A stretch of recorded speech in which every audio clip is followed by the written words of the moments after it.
Assalamualaikum warahmatullahi wabarakatuh. Selamat datang kembali. Semoga kita semua dalam keadaan sehat. Hari ini kita akan membahas mengapa bansos kita tidak bisa cair. Jadi, ada beberapa faktor yang menyebabkan bansos kita tidak cair. Yang pertama, alamat tidak ditemukan. Jika alamat KPM tidak dapat ditemukan atau tidak terdaftar dalam data Kementerian Sosial, pencairan bantuan akan terhambat. KPM diharapkan memastikan bahwa alamat sesuai dengan data di Kartu Tanda Penduduk atau KTP. Yang kedua, individu tidak ditemukan.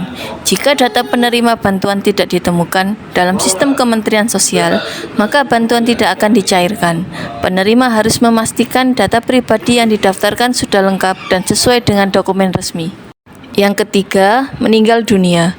Bansos Kemensos, PKH, dan BPNT tidak akan diberikan kepada penerima yang sudah meninggal dunia, kecuali jika ada ahli waris yang sudah melakukan pergantian pengurus di aplikasi 6NG. Yang keempat, memiliki pekerjaan sebagai ASN, TNI, atau Polri. Bantuan sosial tidak diberikan kepada mereka yang berprofesi sebagai aparatur sipil negara atau ASN, anggota TNI atau Polri karena dianggap sudah memiliki penghasilan tetap dari pemerintah. Yang kelima, anggota keluarga ASN, TNI, atau Polri. Jika dalam satu keluarga atau satu kakak terdapat anggota yang berstatus ASN, TNI, atau Polri, bantuan sosial tidak akan diberikan untuk anggota keluarga lainnya. Yang keenam, tidak memenuhi kriteria penerima bansos. Jika penerima dianggap sudah mampu atau tidak lagi memenuhi kriteria sebagai penerima bantuan, maka bantuan akan dihentikan.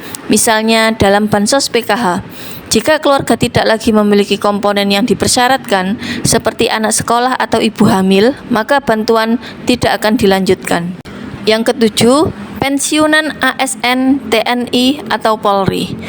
Bantuan sosial juga tidak diberikan kepada pensiunan dari kalangan ASN, TNI, atau Polri. Yang kedelapan, memiliki pekerjaan sebagai guru tersertifikasi. Guru yang telah tersertifikasi dan menerima tunjangan dari pemerintah tidak memenuhi syarat untuk mendapatkan bantuan sosial. 9. Memiliki penghasilan rutin dari APBN atau APBD. Mereka yang memiliki penghasilan tetap yang bersumber dari anggaran pendapatan dan belanja negara atau APBN atau anggaran pendapatan dan belanja daerah atau APBD tidak berhak menerima bantuan sosial. 10. Menolak menerima program bantuan sosial.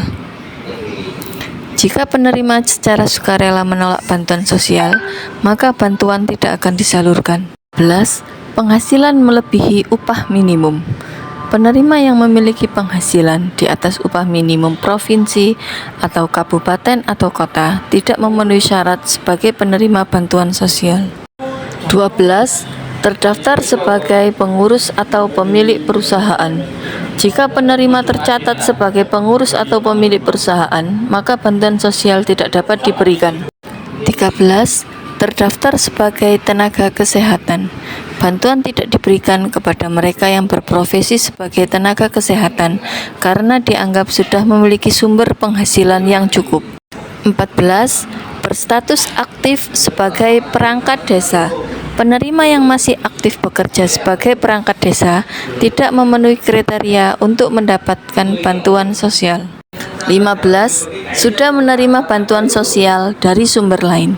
Jika penerima sudah mendapatkan bantuan sosial selain dari Kementerian Sosial, misalnya BLT Dana Desa, maka tidak dapat menerima bantuan PKH atau BPNT.